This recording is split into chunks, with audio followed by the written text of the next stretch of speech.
Bonjour à toutes et tous et bienvenue sur Crypto Guillu en compagnie de votre serviteur Crypto. Alors, je suis vraiment ravi de vous retrouver dans ce nouveau format qui sera hebdomadaire, donc dans lesquels je vais vous présenter en fait les conseils avisés d'analystes et experts en crypto-monnaie qui, tout au long de la semaine, en fait, partagent leur position et leur point de vue sur des projets crypto. Je vais donc les réunir ici, donc tous les samedis, en fait. Donc, bien, pensez à vous abonner pour ne pas bien manquer les prochaines parutions, dirons-nous, et bien, et puis, bah, surtout pour profiter de cette manne d'expérience.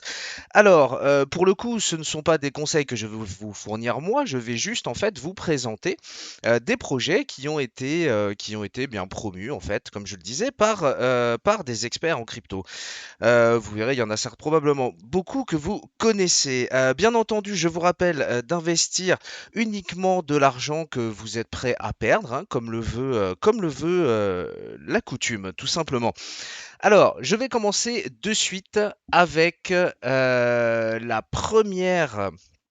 le premier conseil pardon qui a été donné c'est marrant, qui a été donné, hein, bien évidemment, par Vincent Bois, analyste marché chez IG, et il s'agit du projet Tron. TRX, donc qui se positionne à l'heure d'aujourd'hui au 22e rang au market cap.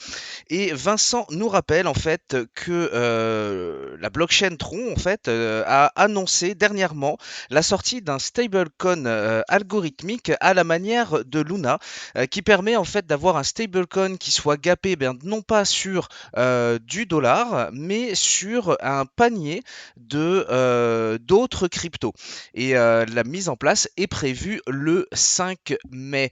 Alors, d'un point de vue graphique, en plus, aujourd'hui, on a eu, malgré tout, enfin, vendredi, hein, donc hier pour vous, on a eu finalement une réaction déjà haussière relativement haussière, hein, même une bonne poussée, on va dire, hein, clairement, sur la blockchain, donc TRX.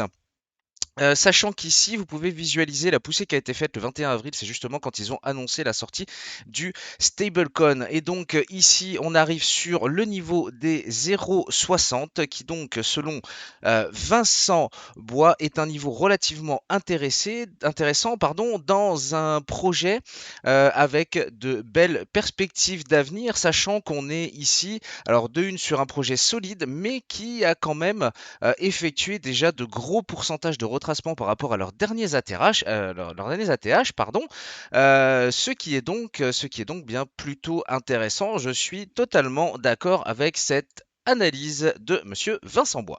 Ensuite, on passe à Vincent Gann, donc analyste technique des marchés financiers indépendants.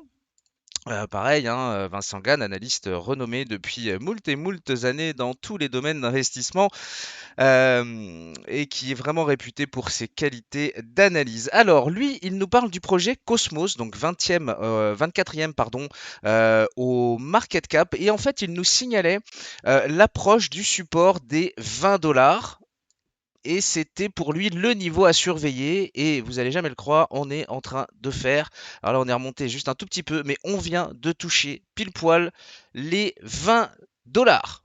Voilà. Donc là, ici, Atom, blockchain Cosmos, pardon, donc qui oscille dans un range, hein, entre 20 et 40 et 44 dollars environ depuis un petit moment maintenant. Projet solide. Ici, on est sur de magnifiques supports.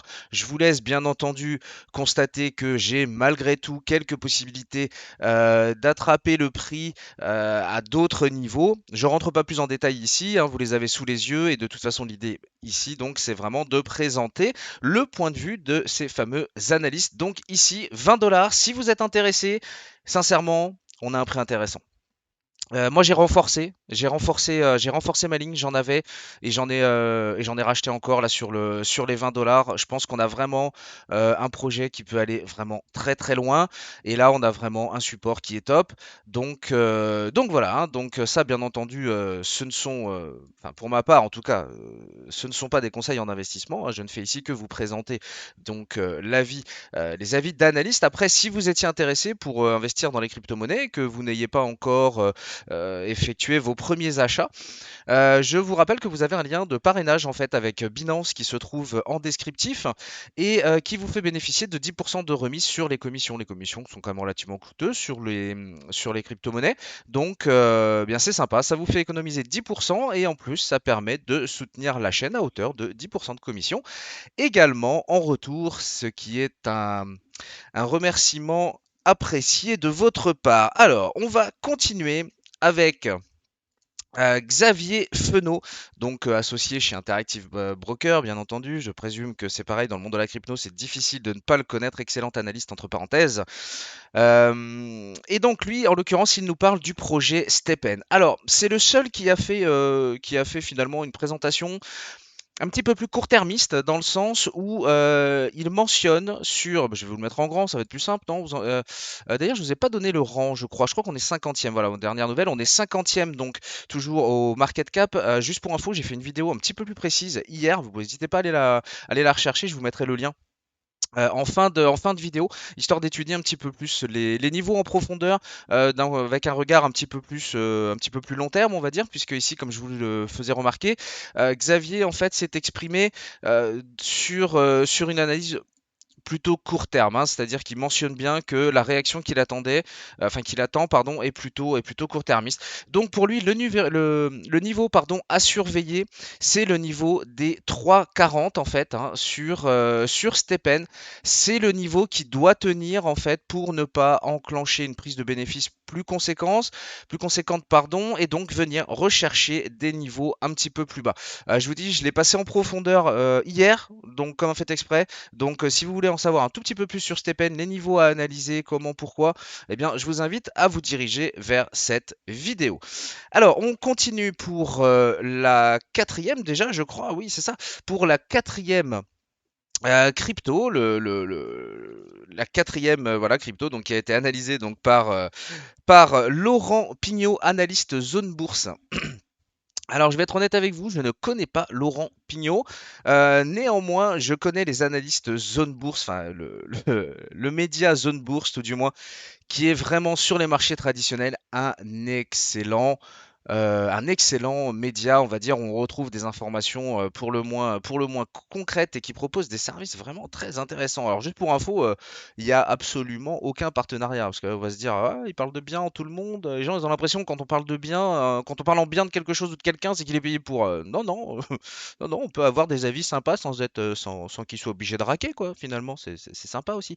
Bon bref, donc tout ça pour dire que c'est un excellent média. Donc Laurent Pignot, lui en l'occurrence, il a fait hop une petite présentation rapide, on va dire, d'Avalanche, donc la blockchain Avalanche, 13e au market cap à l'heure d'aujourd'hui. On la retrouve de suite sur les graphiques en journalier. Alors, en l'occurrence, au moment où il en a parlé, alors c'est bien hein, parce qu'on est encore un petit peu en dessous, donc ça c'est cool. Pour lui, c'était la zone des 69-70 $. Donc, vous allez retrouver ici 69-70 $, c'est-à-dire l'entrée de cette zone de neutralité. Hein. Allez, n'ayons pas peur des mots, on va l'appeler comme ça. L'entrée de cette zone de neutralité ici, et c'est vrai qu'on a une zone d'intervention plutôt intéressante, pareil sur cette blockchain relativement prometteuse.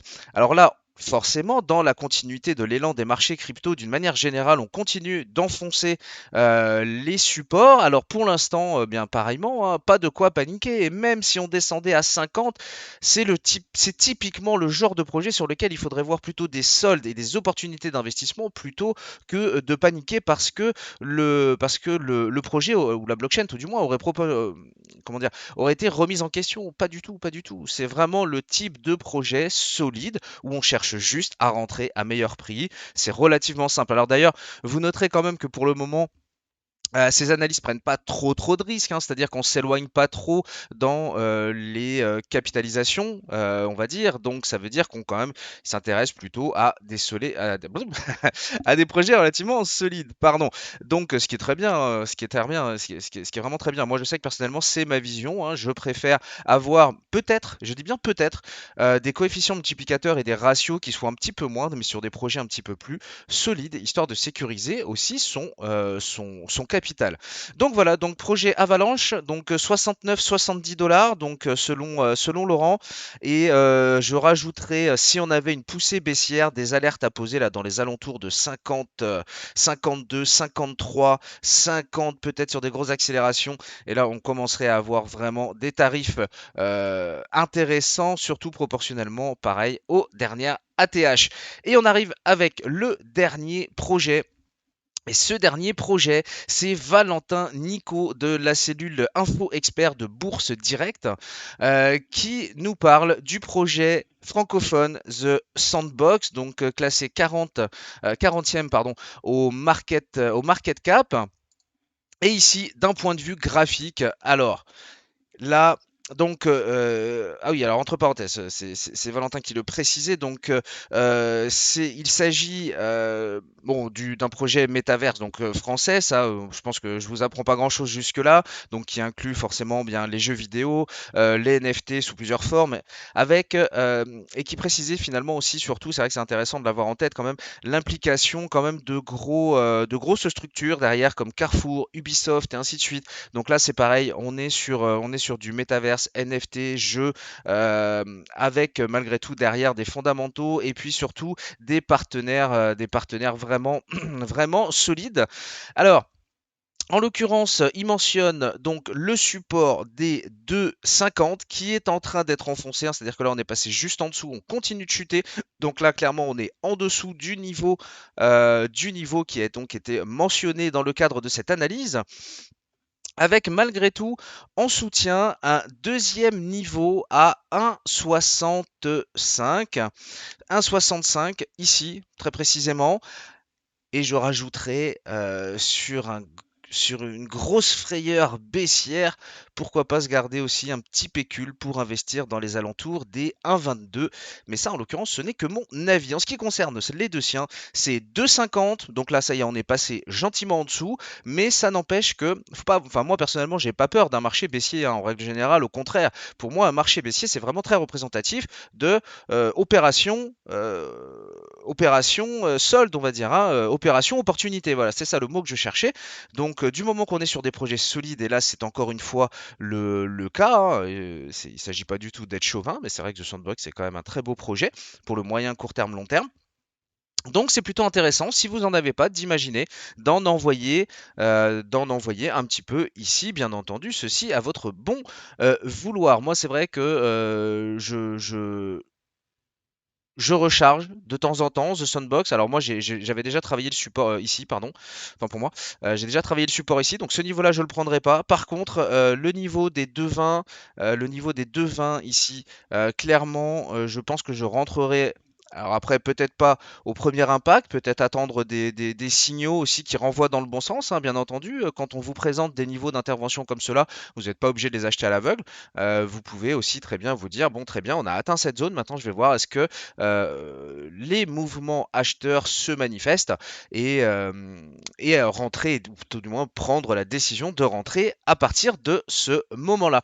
Voilà, on a fait le tour pour la première fois des 5 premiers projets présentés par des analystes. Donc comme je vous dis, maintenant ce sera une formule qu'on retrouvera bien toutes les semaines.